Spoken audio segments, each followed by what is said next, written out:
Hi, my name is Natasha, And I'm Cory. and this is our podcast. We are not Afraid. And today's episode 5, we'll be talking about religious horror movies. That can be from demonic possession, so religious folklore, different religions, and some of the movies that we like and dislike. Yeah, I think these movies tend to hit a nerve with a lot of people, right? Yeah. Depending on their spiritual backgrounds, Mhm. or if they don't have any, why don't you explain how it affects you? Yeah, so for me, I prefer watching these types of horror movies. They hit me a little harder than the regular slasher movies or just your jump scares. Because I have a religious background now, I'm not a practicing Catholic, but I do believe in certain things. These types of movies, especially when it comes to demonic possessions and, exorcisms and hauntings, they affect me a little different than they do other movies. I believe them more. Yeah. I believe there is something out there that is unexplained and a mystery of faith that they kind of just touch me a little bit different than they do with you. Yeah, with me, I am not. I guess I would classify myself as an atheist. Mm-hmm. I don't believe in any type of organized religion. Mm-hmm. I have a different view, not a popular view of Well, these things. You'd be surprised. There's a lot of people that don't really associate with religion. They kind of just, it is what it is. It's fate. It's whatever it is. It's just Yeah. you make your own destiny. You make your own fate, and that's okay. And I don't have an issue at all with people following any types of religions, whatever it may be. Mm-hmm. If that's what you want in your life, that's fine. Mm-hmm. And if you don't want it in your life, then, live your life, be a good person. For any religious person, and everybody has their own opinion, and this is my opinion, and the basis of religion is be a good person. Treat others like you want to be treated, and just be nice, be good, be loving, accept people for who they are, don't judge them, just live your life to the best that you can, and then treat others kindly. Yeah, so before we get into discussing some of the popular movies and themes and whatnot, is there a difference between being spiritual and being religious? Are they one and the same, or are they different? Because I consider myself to be somewhat spiritual, I guess, in the sense that I do believe in an afterlife. I do believe in spirits or ghosts. Yep. But I don't believe that ties into any type of religious belief. Right. So I think, my opinion is there is a difference. So being spiritual is you believe there's something out there. You don't know what it is, but something's out there. You believe in spirits because there's a lot of evidence that has been captured that there is something that's moving that object or that voice that shouldn't be there because no one else is there. As opposed to being religious, where you have a faith for that denomination, that Catholic Church, Lutheran Church, Baptist Church. There's all these different denominations of Christianity, Judaism, Buddhist, and on and on and on. They believe what their Bible or what their preachers, priests, ministers tell them Rabbis. to be what is correct, what is not. Sure. That's a little bit different than being spiritual, where you follow being kind, being one with yourself, understanding, knowing what your limitations are and what you believe in. So that's where I think it differs. I mean, as far as I'm concerned with these movies, I look at them from an entertainment point of view. I don't necessarily believe that... How can I say I don't believe it if I've never seen it in person? Right. But exorcisms have got to be... Exorcisms and possessions, I guess they go hand in hand. Yes. Can't have one without the other. Correct. But that seems to be the most popular movie theme when it comes to religious horror movies. Yeah, it's been done so many different ways, different storylines, some from different aspects and different thought points. Yeah. We can always talk about the same ones, like the movie The Exorcist, the Conjuring series, and all that stuff. But there are other movies out there that are really, really great. Just to name a few, The Omen, right? Damien is the Antichrist. And that brings another aspect into these movies where there's a lot of movies out there of women who are pregnant with this child that they have no idea how they became pregnant with, like the Virgin Mary, but it's evil. It becomes the Antichrist, right? Deliver Us is a woman, but I believe she's a nun, who is pregnant with twins. One is a Messiah, prophecy of a Messiah, and the other one is a prophecy of Antichrist. And that's another theme that these types of movies delve into, is biblical prophecies. Yeah. Right? Yeah. The Unholy, I remember watching it, and it's literally this girl, spoiler alert, who has a visitation from quote unquote Virgin Mary. Okay. And she starts doing all these miracles because the Virgin Mary is the mother of God, the mother of Jesus, and she blessed with miracles in Portugal. She appeared to 3 children in Fatima, and it's very known around the religious Catholic world. It's tourist attraction for that region. So the story is these 3 children claimed to see the Virgin Mary. Mm-hmm. The Virgin Mary came to them, telling them 3 prophecies that were coming true. 2 of the prophecies have come true. They did claim that Virgin Mary gave them. The last one was World War II. Right. The third prophecy, which the last child passed away a couple years ago. I can't remember what year she passed. The third prophecy, the Pope knows about it. She finally told them what the prophecy was. She was keeping it as a secret. I don't remember if it's been revealed to the public. From what I can remember, it has not yet, but it is rumored to be about the next Antichrist. Now, you believe it if you don't. There's a lot of signs in the Catholic religion that kind of leading us to prophecy of the Antichrist. But there are a lot of movies about that. And there's a lot of movies about the devil and the main devil, the main devil, the main, big boss. Sorry, the main demon, Lucifer, the big guy, Morning Star, the fallen angel that God casts from his heaven by Saint Michael's, who is my patron saint from Portugal, from my island. So I could talk about this for hours and hours and hours, but let's try to keep this down to half an hour.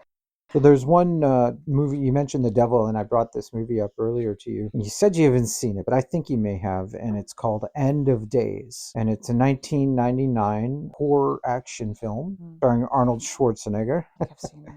And he fights the devil, yeah. The second coming, the Antichrist. And it's not a movie you really associate with Arnold because he's known for more of his action movies. Well, that's why I'm saying I haven't seen it, because I don't. So this one kind of flew under the radar, but it's definitely a good movie. So let's talk a little bit a few points. So, do you believe in demons, possessions, and exorcisms? Do you believe in that? No. Like I just kind of touched on that earlier. Like I said, when I watch the movie, I watch it for entertainment. I don't necessarily believe these things, these possessions are real. I believe in a spirit. I don't necessarily believe that a spirit can possess a person, take it over, unless, I have to see it with my own eyes. Yeah. And I don't think it can happen, and this is just my own opinion, but I don't think it should just happen out of the blue. No. I think it has to be invited. So, if it happens, the rules of possession, well, not rules, but like the way to invite a demon in or an evil spirit in is oppression. You're going through tough times. You're sad. You're a bad person. You have to invite them in, and it's not just verbally saying you invite this spirit in or this demon in. It's really your actions as well. Like I said, you got to be a really bad person. You have to be in such a state of mind that you're kind of defeated and you don't believe in God. That's a big one in the religion in these movies, is you don't believe in God, you don't believe in any kind of faith, and that invites a spirit in. Most of these movies are generally based on Christianity. Yeah, that's a major Hollywood trope, because it's such a mainstream religion, right? It's got the Vatican. It's like in the middle of Rome. It's its own city. It's its own And it's also country. In Hollywood, it's kind of become a joke, right? It's Hollywoodized. And then you have those movies. I was talking to you about The Possession. It's actually a Jewish based movie. This girl finds a Dybbuk box. Right. What's a Dybbuk box? Well, a Dybbuk box, we actually came face to face with the Dybbuk box. Very famous Dybbuk box. It's been on television. Scary. The show Ghost Adventures, hosted by Zach Baggins. He had an episode that featured the Dybbuk box. Yes. In fact, the singer Post Malone had a streak of bad luck after he touched the box. Just touched it. He didn't even open it. And this box is reported to be, so you're not supposed to touch the box. No. It is in a glass case. Yes, but you're not supposed to touch it. In the episode, both him and Zach, they did touch it. We saw this at his haunted museum in Las Vegas. We came face to face with it. Yeah. It's definitely not something you want to mess around with, I think. No. And the box itself, it's cursed. So reportedly cursed, right? Whether you believe it or not. It's linked to Jewish folklore. And the Dybbuk the word Dybbuk. It's spelled Dybbuk. Mm-hmm. It's a malevolent spirit that is believed to possess the living. It's been passed around. Movies have been made about it. It's not your mainstream type of possession. No, it's not, because situation. It's based on Jewish lore. it's really very forbidden in the Jewish community to believe in ghosts and believe in possessions. There's actually, I was reading up on it a little bit, the Torah, which is their equivalent to a Bible, forbids inquiring of the dead and conducting any kind of seance or any kind of way to communicate with the dead. Right. The dead is dead, leave them where they are. So they pretty much don't want to mess around with that stuff, which I can, Yeah, I totally I'm understand. good with that. You don't want to be messing around with this no, stuff. you don't. And it's really like, this is why when you joke around that you want to get a Ouija board, right, I get really upset about it, because I believe in this stuff. Like, this is like, you don't mess around with Ouija boards. You don't invite any spirits in, even though you think you're joking. You don't do it, because it's just, you don't know what's out there, right? That's true. We saw the David box when we went to, like you said, when we went to his haunted museum, which, if you like that kind of stuff, I really recommend going there if you're ever in Vegas. It's really cool. Some parts are a little creepy. I can tell you that there was one moment in that museum where myself and this complete stranger that I've never met in my life, we were in a group, and we were beside this little door that we were going to crawl into to go towards like a little secret box. passageway tunnel through rooms. Yes, it was where the coffin was, where the I can't remember who was in that box. No, I don't. It was this skeleton that was in the box, and it was a very haunted skeleton. It was in one of his shows, and I can't for the life of me remember it. But I remember we were going to crawl into this little cubby kind of hole to where the Dybbuk box was. Right. And I was standing beside it with, again, this stranger. I've never met her. She was on the tour with us. Both of us heard a growl and a hiss. Oh, really? And we both turned to that little cubby door. Like, it's like literally a little door frame in like the wall to go, and we were going to crawl. So it was down below. It wasn't even like your height. It was down below, because we were going to crawl. And I looked at her. She looked at me. I said, "Do you hear that?" And she's like, "I did." No one else around us heard it. You didn't hear it. No. So we didn't say anything. We both kind of just looked at each other. We looked down below, and we just like kind of froze a little bit. We didn't hear anything else that was like a guide that was kind of talking about what that room was that we were in. I don't remember that. That's why I can't remember the name of the person that's in the coffin, because it blacked out. Yeah. So I had that experience there. Yeah. But yes, it's a cool place. I had my own personal experience with the Ouija board. Yes. It was maybe 15 years ago now. There's a place here where we live. We're in Hamilton, Ontario, and there's an old ruins from the beginning of the city. It's called the Hermitage Ruins, and this place is reportedly haunted for various reasons. It's a creepy place. There's been deaths there, hangings, that sort of thing, and it's long been known as a place for satanic worship in the 80s. They have seances there, don't seances. they? Yeah. So I was there on a ghost tour, and the ghost tour host had set up a Ouija board on a table on the grounds. I'd never participated before. I didn't believe it was real. So I went up to the table, and there was a random person. I did not know who it was. This lady agreed to use the board with me. I put my fingers on it. She put hers. She asked the questions. I didn't move it, and I did not feel any pressure that she moved from this woman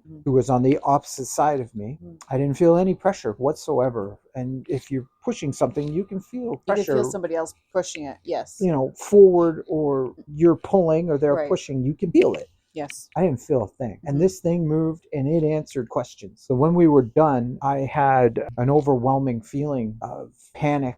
The best way to describe it is it felt like I felt like somebody was sitting on my chest. I started getting a panic attack, I suppose. I didn't even think of it that way at time, but that's what happened. I don't know why. The people I were with, they started getting concerned. They called over one of the hosts, and this person claimed to be some woogie boogie psychic person. She cleansed you? And she did her little cleansing thing and calmed me down. And so I don't know if I just kind of was calmed down or if something was removed from me. A spirit was released from me. Non-believer after that? I am 100% believer now. At the time, I wasn't. Okay. And I didn't really understand what happened. But I do believe now that it is real. It's legit. I had an experience. And I think that's how things have to go. I've never experienced a real haunted house. I've never experienced a real spirit or anything like that. But that is the one true spiritual experience that I've had.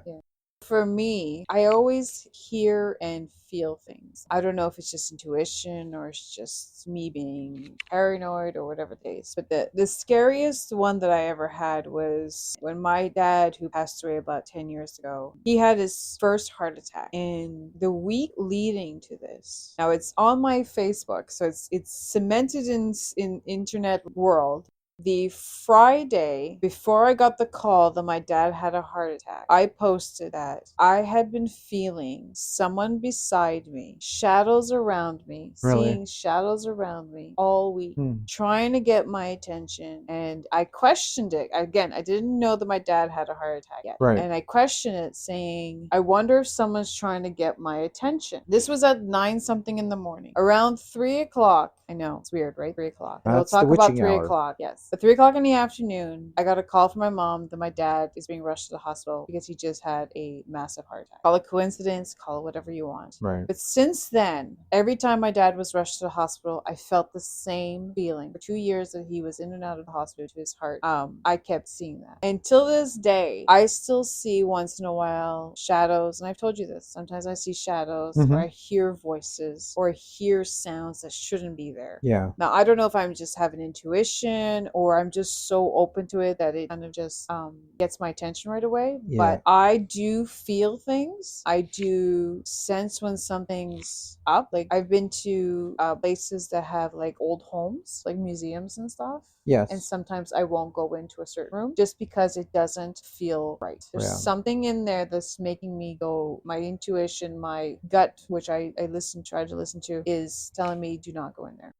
The most recent religious-based horror movie that we watched was called Heretic, and it's a 2024 movie. It was an okay movie. It stars Hugh Grant and 2 young girls, Sophie Thatcher and Chloe East. And the young girls are Mormon missionaries going door to door in, I think they were in Utah, where it's very strong there. The Latter-day Saints. So Jesus Christ of Latter-day Saints. They went to a house. Somebody had actually mentioned to the organization, oh, I'm interested. So it wasn't a cold call. They were actually expected, which is really creepy once you know what happens. But this is one of the common themes in it. Overzealous faith. Faith, easy for me to say. and their faith was so strong that they were blinded by the situation that they were in. And the situation they were in is that the person that contacted them requesting more information about, the religion was actually a religious fanatic himself. And he knew everything, it appeared, about all different types of religions. And he was obsessed with death. He was obsessed with death. He was obsessed with reincarnation. Okay. Coming back. So if you haven't seen this movie, this is spoiler alerts. If you want to skip it, go ahead. But he was obsessed with killing someone and watching if they come back to life. And that's right. It was, I don't know if but he was faking it because he had but he wanted it to be true. But like he was creating his own madness. Basically was creating this situation of bringing these women back to life, but they literally weren't. It was a hoax. I really don't understand the whole purpose of it. But that's why I didn't quite like that movie, because it didn't really explain why he was the way he was. And maybe there'll be a sequel that we'll kind of talk about a bit. It's not just about Christianity and religion. There's also cult movies. And I was talking to you about it the other day with Skeleton Key. And if anybody's ever seen that movie, it's with Kate Hudson.